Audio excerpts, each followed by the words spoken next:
Oke, kita mulai. Assalamualaikum warahmatullahi wabarakatuh.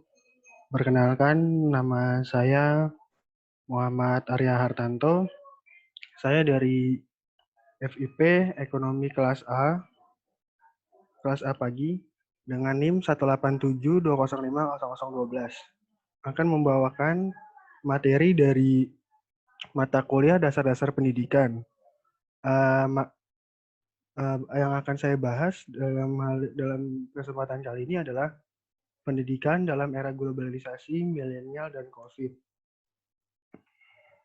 Nah, dalam pembahasan kali ini terbagi menjadi 3. Yang pertama, pendidikan di era globalisasi. Yang kedua, pendidikan di era milenial. Ini kurang I. Pendidikan di era milenial. Yang ketiga, pendidikan di masa pandemi. Mohon maaf ya Bu, jika ada suara-suara yang masuk ke audio. Mohon maaf, sekali lagi saya tidak bisa kontrol semuanya. Oke, kita langsung masuk ke pendidikan di era globalisasi. Yang pertama, masalah. Yang pertama ada masalah, yang kedua teori yang membahas masalah, yang ketiga penyelesaian masalah. Yang pertama masalah. Di era globalisasi adalah tantangan besar bagi dunia pendidikan. Dalam konteks ini, Khairuddin Kurniawan tahun 1999 memperinci berbagai tantangan pendidikan menghadapi era global. Pertama, tantangan untuk meningkatkan nilai tambah, yaitu bagaimana meningkatkan produktivitas kerja nasional serta pertumbuhan dan pemerataan ekonomi. Sebagai upaya untuk memelihara dan meningkatkan pembangunan berkelanjutan atau continuing development. Yang kedua, tantangan untuk melakukan riset secara komprehensif terhadap terjadinya era reformasi dan transformasi struktur masyarakat dari masyarakat tradisional agraris ke masyarakat modern, industrial, dan informasi komunikasi, serta bagaimana implikasinya bagi peningkatan dan pengembangan kualitas kehidupan sumber daya manusia. Yang ketiga, tantangan dalam persaingan global yang semakin ketat, yaitu meningkatkan daya saing bangsa dalam menghasilkan karya-karya kreatif yang berkualitas sebagai hasil pemikiran dan penguasaan ilmu pengetahuan, teknologi, dan seni. Yang keempat, tantangan terhadap munculnya invasi dan kolonialisme baru di bidang iptek yang menggantikan invasi dan kolonialisme di bidang politik dan ekonomi. Itu yang B. Jadi yang B bisa disimpulkan masalahnya di sini adalah iptek. Sini permasalahannya iptek dan SDM. Nah, yang kedua teori yang membahas masalah. Di dunia pendidikan, globalisasi akan mendatangkan kemajuan yang sangat cepat, yakni munculnya beragam sumber belajar dan merebaknya media massa, khususnya internet dan media elektronik, sebagai sumber ilmu dan pusat pendidikan. Dampak dari hal ini adalah guru bukan satu-satunya sumber ilmu pengetahuan. Hasilnya, para siswa bisa menguasai pengetahuan yang belum dikuasai oleh guru. Oleh karena itu, tidak mengherankan pada era globalisasi ini, wibawa guru khususnya dan orang tua pada umumnya di mata siswa merosot. Kemerosotan wibawa orang tua dan guru dikomunikasikan disebabkan lemahnya kewibawaan tradisi-tradisi yang ada di masyarakat seperti gotong royong, tolong menolong telah melemah. Kekuatan sentripetal yang berperan penting dalam menciptakan kesatuan sosial.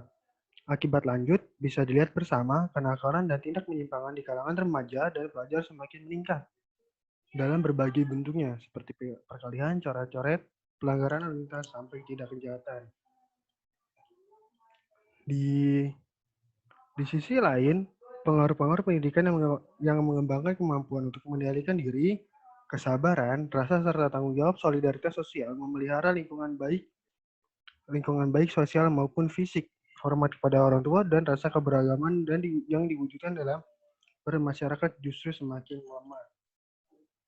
Nah, jadi di sini intinya teori ini permasalahannya berarti ada di etika.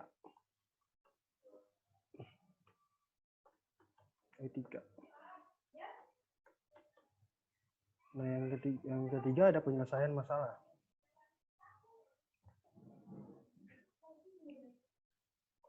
Orientasi pendidikan tidak hanya berupa teori-teori, namun harus dibarengi praktik. Praktik pembelajaran harus lebih diperbanyak sehingga siswa akan mudah mengembangkan keterampilannya.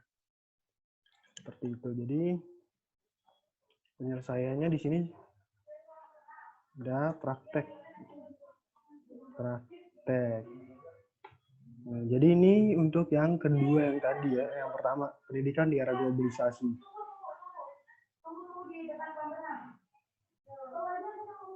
Pendidikan di era globalisasi.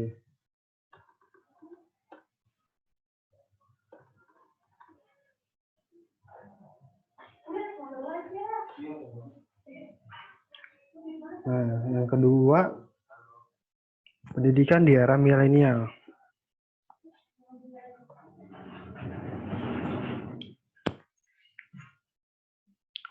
Masalahnya adalah kebebasan anak-anak memegang peralatan komunikasi tanpa kendali. Satu sisi menjadi bukti bahwa generasi masa kini akrab dengan perubahan zaman. Namun karena penuh jebakan akan muatan nilai-nilai yang merusak, maka tetap harus diberikan rambu-rambu dan aturan yang jelas, disertai sanksi yang tegas mengenai penggunaan dan konten yang diakses. Disinilah kecolongannya sistem pendidikan kita lepas kontrol dan tidak waspada terhadap produk pendidikan yang berjalan melenceng dari tujuan yang telah ditetapkan. Tidak adanya aturan penggunaan alat akses telekomunikasi dan informasi menjadikan proses pendidikan menjadi mentah dan tidak mencapai hasil yang diidam-idamkan.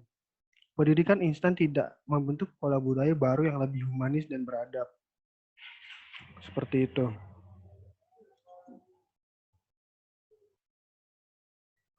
Jadi di sini bisa dibilang untuk yang kedua ini pendidikan di era milenial masalahnya adalah tidak adanya kontrol.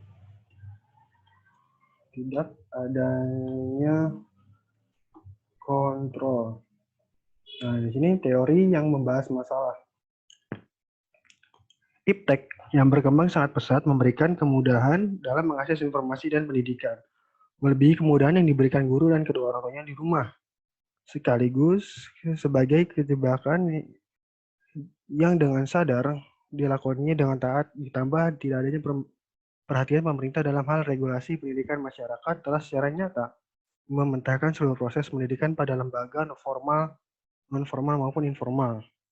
Pendidikan menurut Undang-Undang Sisdiknas Nomor 20 Tahun 2003 merupakan upaya sadar dan terencana agar peserta didik dapat mengembangkan keterampilan dan kemampuan diri untuk menjadi manusia yang cerdas, berakhlak dan beradab. Muaranya tentu mendudukan manusia sebagai subjek dan objek pembelajaran agar menjadi makhluk yang beretika, bermoral, berbudaya, dan beradab sebagai orientasi utama. Jadi ini hampir sama ya masalahnya, etika juga di sini, etika juga di sini. Tidak adanya kontrol menyebabkan tidak adanya etika juga. Nah, penyelesaian masalahnya penanaman nilai-nilai karakter bangsa pada anak muda mampu ditanamkan melalui pemanfaatan bidang iptek. Misalnya, mata pelajaran PPKN bisa dilakukan dengan menonton film dan kajian yang mengandung nilai-nilai karakter bangsa yang ada pada internet. Penanaman nilai-nilai karakter bangsa juga harus mampu diaktualisasikan melalui kultur di dunia pendidikan. Jadi penyelesaian masalahnya di sini adalah pendidikan karakter seperti itu. Jadi yang nomor 2 di sini sudah selesai. Tinggal di pendidikan masa pandemi. Kita hapus dulu.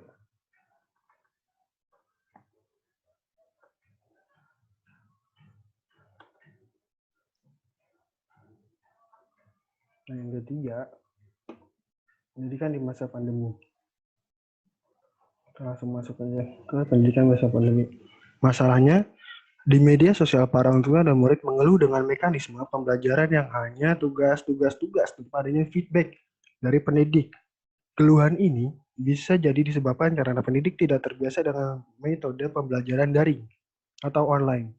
Pendidik dituntut Pendidik dituntut harus menguasai teknologi bahkan jaringan internet, bahkan yang memadai sebagai akses mengajar. Begitu juga dengan peserta didik, belum lagi orang tua yang bukan hanya bertugas mengurus rumah, kini harus menggantikan peran guru kepada anaknya. Berarti di sini permasalahannya adalah tidak adanya feedback. Bisa tidak adanya feedback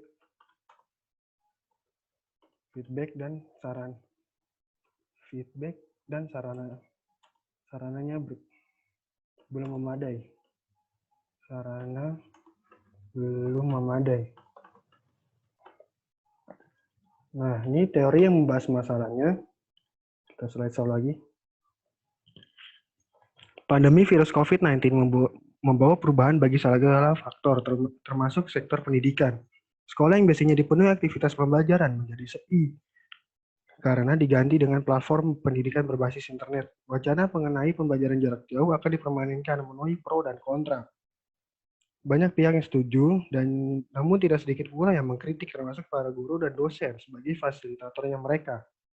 Tidak semua sekolah dan kampus siap dengan metode pembelajaran daring. Faktanya, proses pendidikan selama ini lebih banyak menggunakan mekanisme tatap muka. Jadi di sini mana sih kursor? Ini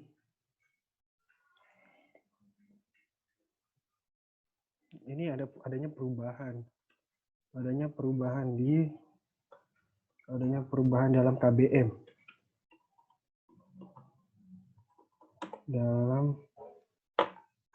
Dalam KBM kegiatan belajar mengajar. Nah, penyelesaian masalahnya, para pendidik harus memodifikasi rencana pembelajaran sedemikian rupa agar metode yang digunakan tepat dan dipahami oleh peserta didik. Tantangan tersebut bukan hanya terletak pada bagaimana metode untuk transfer ilmu pengetahuan, tetapi bagaimana pembelajaran daring tetap fokus pada pendidikan karakter. Hal ini dikarenakan bahwa pendidikan bukan hanya transfer of knowledge, tapi juga transfer of value, yang mana peran guru sangat dibutuhkan dan tidak dapat digantikan dengan teknologi secanggih apapun. Jadi penyelesaian masalah di sininya adalah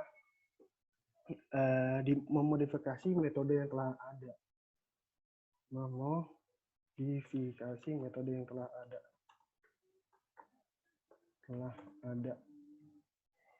Oke, jadi pembahasan kali ini sudah selesai. Kurang lebihnya mohon maaf Ibu Ade. Wassalamualaikum warahmatullahi wabarakatuh.